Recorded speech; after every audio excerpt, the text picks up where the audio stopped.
Do you ever feel like no matter how much you make, you are somehow still not living your best life? You log into Instagram, you're seeing girlies buy G-Wagons, you're seeing them move into high-rise apartments, you're seeing them have like marble kitchens and like real marble, not like fake marble. They're jet setting off everywhere.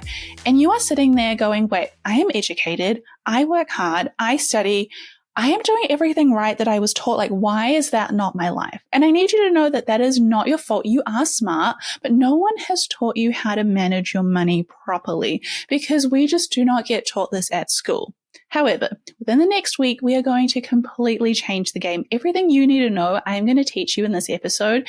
And by the end of a week, you are going to be set up for that dream life that you've always had. We're going to learn to manage our money so well. You have no idea what's coming, but stick around. You're going to love this. Now, the first day of building your dream life this week is starting on a Sunday. On Sunday, we're going to sit down and we are going to think about our dream house energy. Our vibe today is knowing our numbers, knowing what we're going to want, and actually having goals that we can work back from.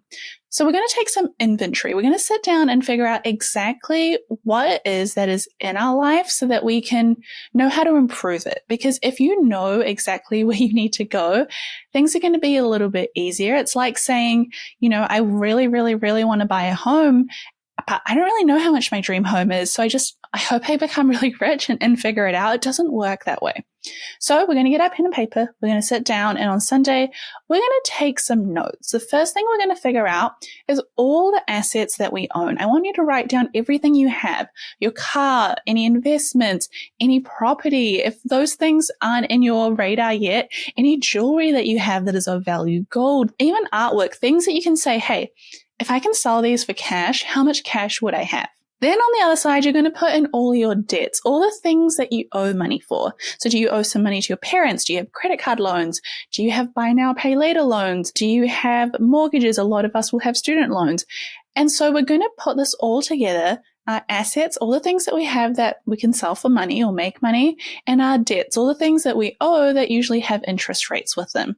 And on a Google sheet, you're going to put this all together and you're going to put in today's date, and this is your net worth right now. Now, you might be thinking, Sim, this is like torture. Why on earth are you making me do this?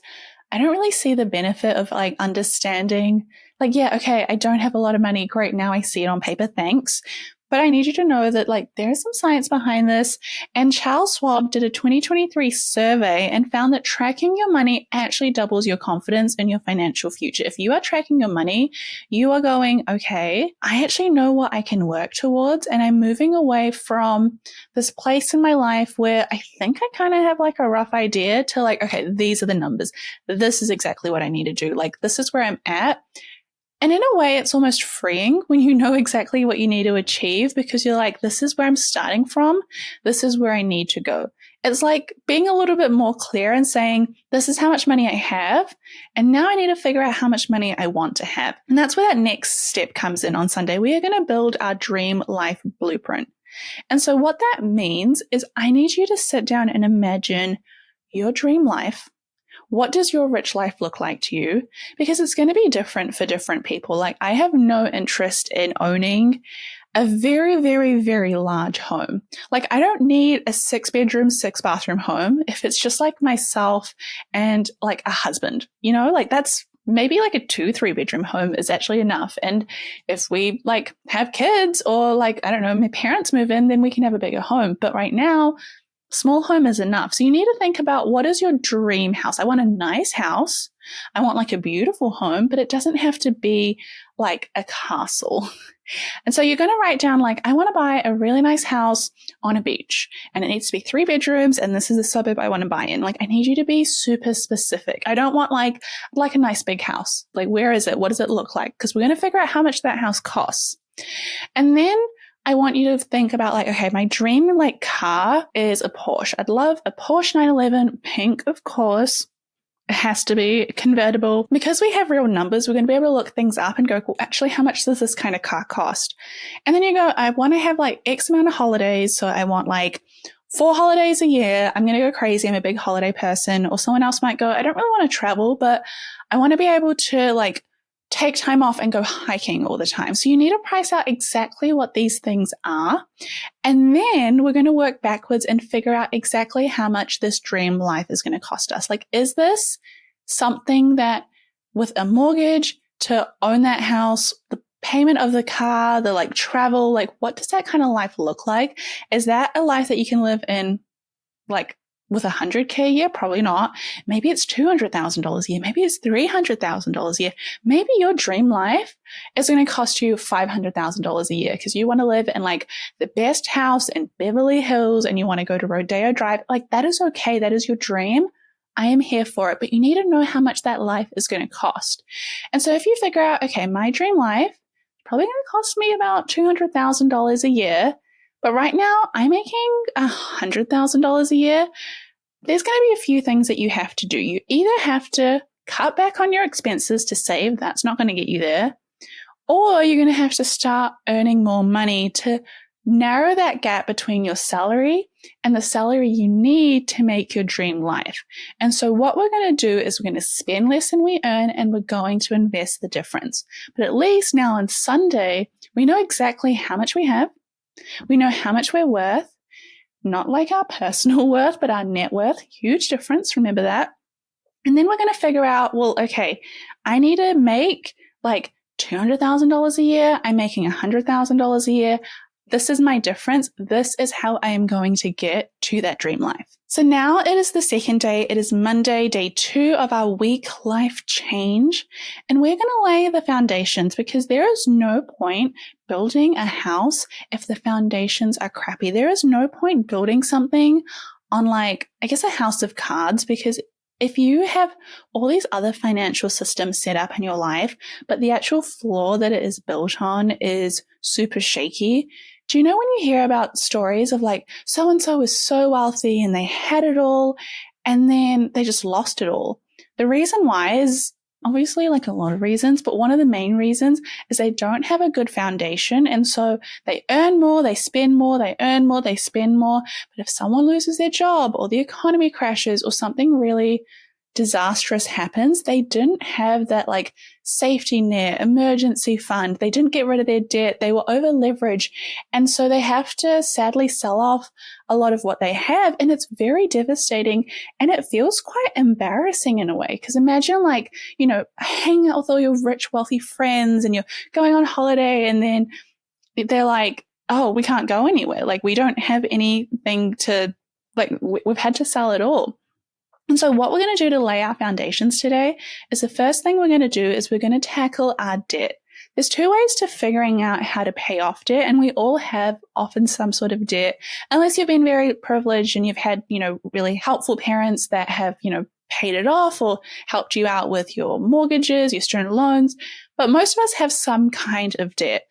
And there's 2 ways to managing it. The first way, regardless of how you decide to do it, is write out all of your debt by number. So maybe like $2,000 on a credit card, $50,000 on a student loan, maybe $1,000 on a buy now, pay later, which you need to get rid of, by the way. And you write that out, and then next to it, you write your interest rate. So maybe the student loan's interest rate is only 3%. That's not too bad. Your mortgage is like 6% right now. It's a little bit higher. And your credit card is like 10%. A lot worse. And so you can either pay down your debt by tackling off the smaller debt first and being like, okay, let me just get rid of the $100 debt. And then I'm going to get rid of the $1,000 debt. And then I'm going to start working on the $10,000 debt and then the $100,000 debt. Like you're kind of snowballing your way through it. So that's the snowball method. I personally prefer that method because I get momentum. And when I have momentum going through things, I just feel a lot more better. I just kind of feel like, okay, I've ticked it off. Now I can keep going. I'm a little bit like that at work, to be honest. Like if I start my day and just tick off a few small wins, I'm like, yeah, I've got my life together. I've got everything sorted. Like it's going to be okay versus trying to tackle a really big project. Now, the other way of tackling debt is what's called the avalanche method. So this method is when you just pay off the high interest debt first. So anything more than 7% needs to be like tackled today. Tomorrow is too late. Like, we need to start working on that now, because your small interest debt or your low interest debt, things like usually your student loans, usually mortgages, they're often between 3 to 5, maybe even sometimes 6%. Those 3 to 5% interest rates, that's not too bad, because you kind of compare it to a stock market return of 7%, whereas your interest rate on a mortgage is 3%. And so you can balance it out and go, well, I'd rather invest that money. But anything larger than that needs to be paid off, anything more than 7%. And so rather than paying it off by a dollar amount, you organize your debt by which debt has the highest interest rate, and you pay that off first.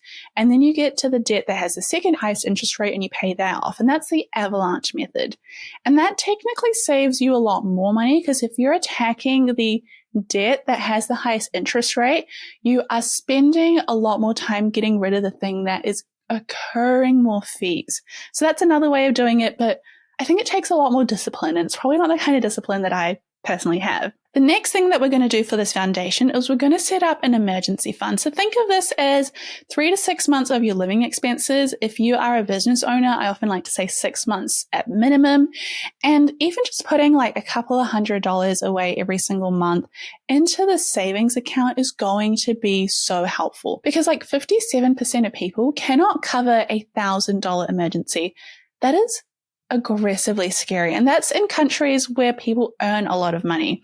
That is how fast something can turn. Like, you can be out at lunch with your friends and you get a toothache, and now you have like a big dental bill and you don't have dental insurance, because who on earth does?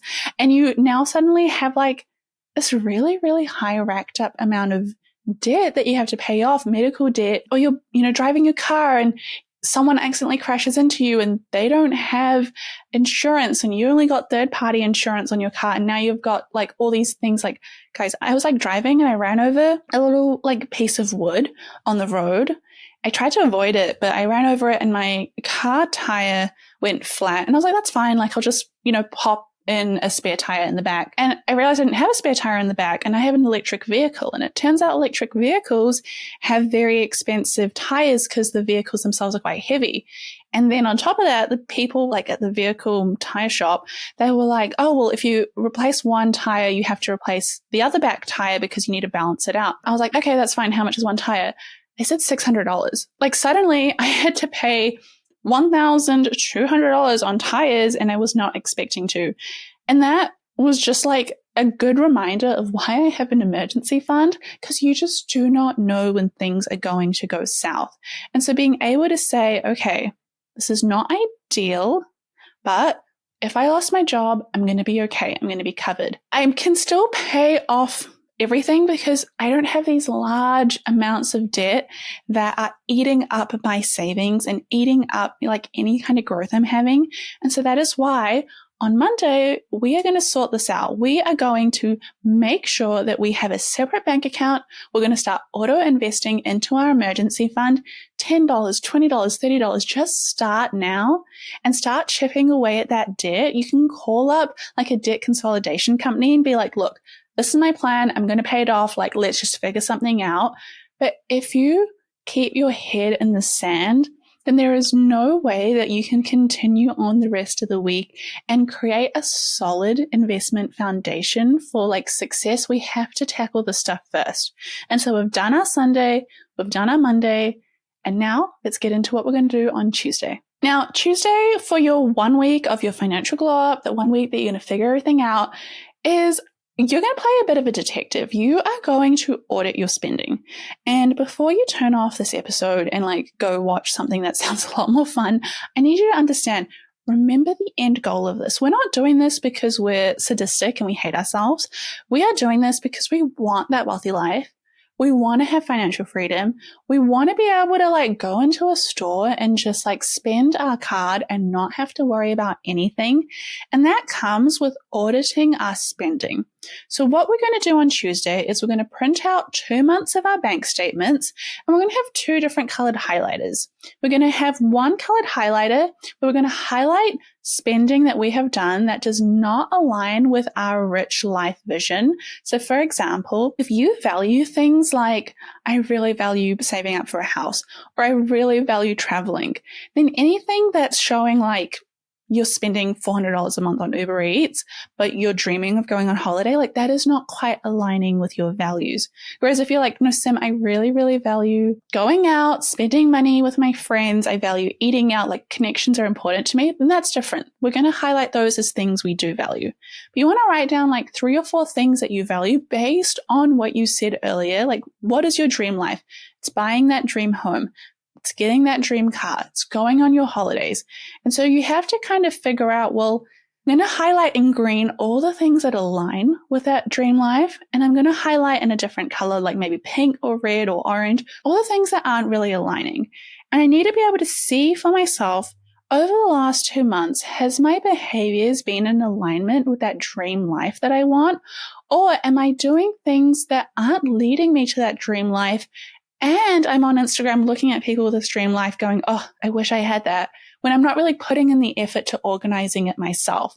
Because you can't have both. You cannot be the kind of person that dreams for a better life and then also continues with old habits that does not put you on the path for that dream life. You have to start changing your habits.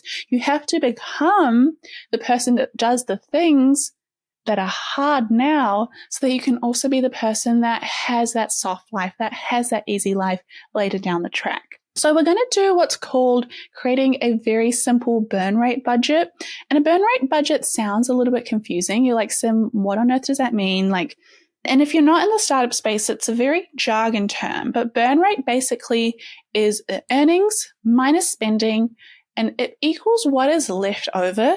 And then you divide that by how much you spend every single month. Basically saying, how much are you spending every single month? Because a lot of us know how much we're earning. So if I said to you, I was like, Sam, how much money are you making this month? You would probably know. But if I said, Sam, how much money do you spend per month? You might not know it. So when you have a simple idea of how much you are spending, then you can start finding a few different ways to reduce those costs. And these aren't things that you enjoy. Like if you enjoy watching Netflix and having subscriptions, keep them. If you enjoy like listening to music, keep your Spotify. But maybe there's things that you're spending on that you don't enjoy. Maybe there is a phone plan that you're paying for when it could be cheaper. Maybe it's, spending a little bit more money on buying outfits that are interchangeable, that create a capsule wardrobe, but not buying more trendy items that look and feel really good for, the season, but then you have to sell or put aside and buy more clothes later down the track. We're going to find small ways to reduce our spending so that we can spend that other money somewhere else. It's not like don't spend money, live really frugally. It's where can I cut down in some areas so that I can have more money in other areas. I can cut down on like going out and getting coffee because it's not that important for me, but I will not cut down on marches. And so it's just switching where that money flows. There is nothing wrong with figuring that out. I will also say there was a Harvard business study review and it looked at when people would spend more money, and they found that spending spiked up 250% if you're more likely to be bored, lonely, or stressed. When we're not feeling good, we want a little bit of a hit. And I mean, why do we call it retail therapy? There's obviously a reason for it. And I noticed this in myself. If there's just nothing else to do on the weekend, I'm like, let's just go to the mall. It'll be fun. Why not? I don't have any plans of buying anything. And then I'm there, I park, I walk around, I get a juice, and I see a book I like. I'm like, let me buy that. And then there's a cute top on sale. And I'm like, I definitely need another black top. There is so many examples of my life where I've realized if I am a little bit more vulnerable, I'm bored, I'm lonely, I'm a bit stressed, I will spend more money. And so being able to actually figure out that when I'm doing hobbies, when I am busy, when I'm spending when I'm having a more interesting life, my spending definitely decreases. But what we're going to do on this Tuesday is we are just going to sit down and look at ourselves and go, there are probably things in my life that I am buying that just do not align with my values. I'm going to print out this bank statement. I'm going to do it. And I'm going to ask myself, honestly, if my spending is in alignment with my values. Then we're going to go on to Wednesday, and Wednesday is a little bit more fun, a little bit more exciting. Now, on Wednesday, I kind of like this day more than like Sunday, Monday, or Tuesday, because I truly believe there is like a very quick flaw to how much you can save. If you think about saving as a way to develop wealth and live your like best life, you're going to be so disappointed so fast, because there is so much energy that can go into saving, and there is so little like output of why that works. Like, you can save $20 a week by not buying like some coffees. Okay, like that $20 a week is not the difference between you buying a house or not. I wish it was. But once we figure out that, yes, we do need to save, we need to be in a good habit of doing that, then we can move on to Wednesday, which is how do we increase our income? How do we make better career moves? And so this is the step-by-step process that you are going to do on Wednesday. First thing, you're going to email your boss. If you work a 9-to-5 job, you are going to book in a performance review, or you're going to ask when your next performance review is. You're just going to email them and be like, hey, lovely to catch up. Hope things have been well. I'd love to discuss my growth and some next steps. And you are going to book that in, whether it's in a week from now, a month from now. If you have usual performance reviews, book that in and start preparing for it. Because one of the easiest ways to reach your goals and make more money is to just ask for a raise. And I know that there are examples of places where people go, Sim, like, I work a government job. It's very hard to get a raise. Or I work in a job where like things are a little bit more flatlined. And that is definitely more difficult, but you need to think about what you can do no matter where you are and who you are, because no one is going to come up to you and be like, Jess, a 10K bonus right now. Good job. Like, we have to figure this stuff out for ourselves. And this is why it's difficult. This is why not everyone gets to live a life that they deserve. I mean, everyone deserves a much better life, but it is very difficult to do the uncomfortable things to grow. But we are so committed to our growth, nothing is going to stop us, whether it's getting a pay rise, whether it's moving jobs, or whether it's upskilling. Like, Google has so many free online certifications. I'm personally looking at doing an AI one myself.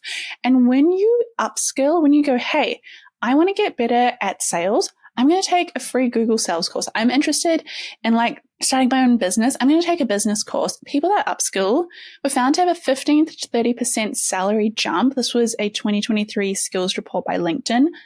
If I said to you, you can make 15 to 30% more money next year, would you say yes to that? You'd be like, yeah, of course, like 30% more. If I'm making 100K and you can get me to 130K next year, like, hell yeah, I would love to do that. And all I'm saying is do a couple of free upskilling courses, go and talk to a manager or a senior at work and go, hey, what do I need to do to reach that next level? And then start putting in the work.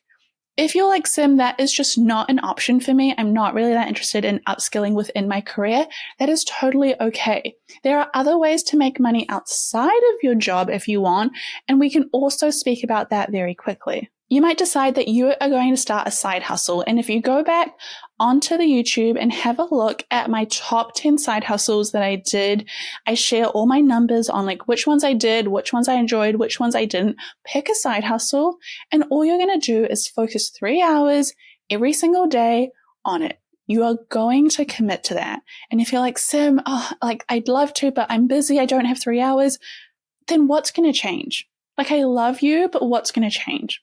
Because if you cannot commit 3 hours a day to something, then why should you be able to make an extra like $80,000 as a side hustle on top of your job? That's crazy amounts of money, but it also requires crazy amounts of work to do it. And if you are consistent and if you are working hard, I promise you a year from now, you are going to be in a much better financial position.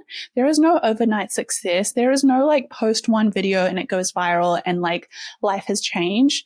It is just being consistent, putting in the reps, whether it's a side hustle outside of work, whether it's within your work, but you are going to work hard because you have a dream and you want to achieve a certain life that is not going to be for everyone, but you're willing to put in the work now so that you can have the success later.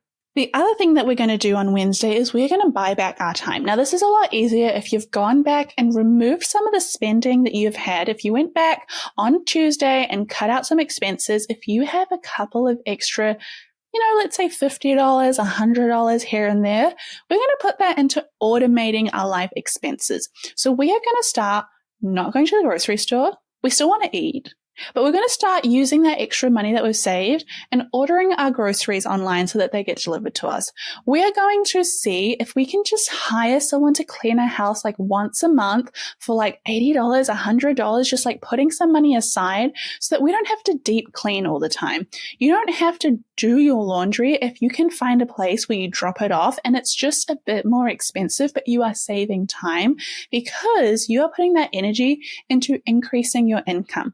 Those extra 3 hours a day, you have to carve out from somewhere else. But when you are automating and delegating and saying to the people in your life, I need your help, like I cannot do this alone, you are going to feel so much better when you have that time back. And so now we're halfway through the week.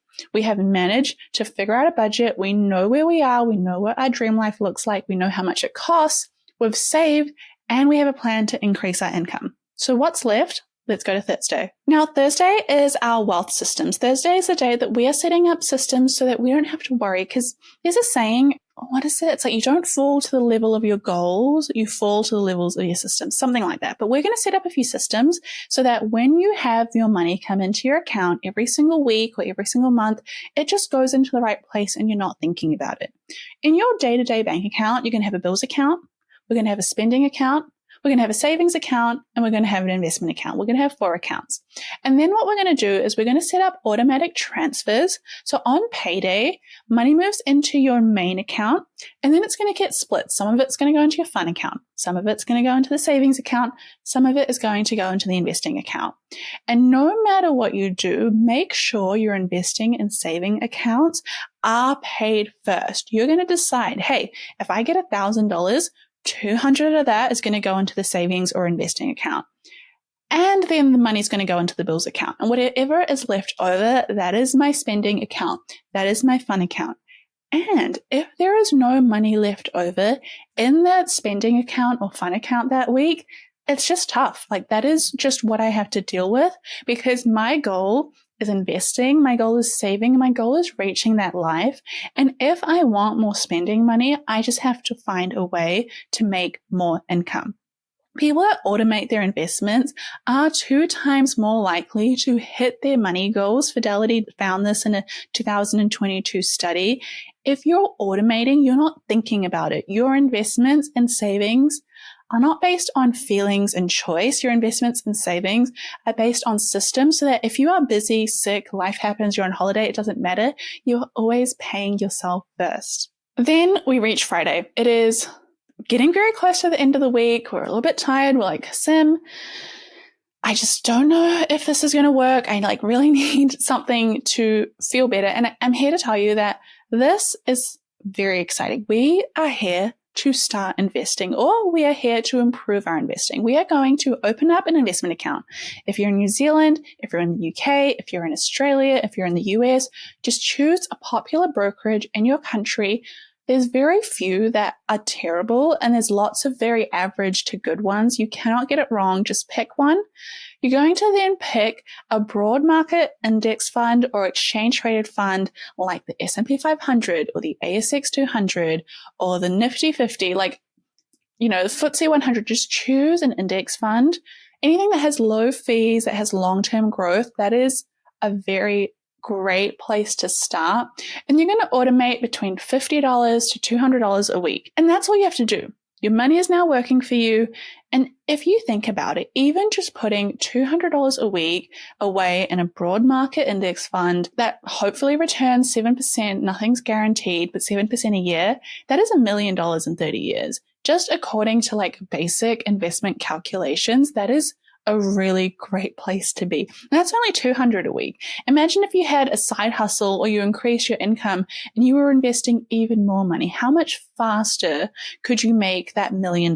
How much quicker are you going to be able to get to the goals that you want to have? And with that, we're going to reach Saturday, And I have a little treat for you. Saturday is your day to relax. Everything we need to do was not going to take 7 days. It's actually going to take 6 days.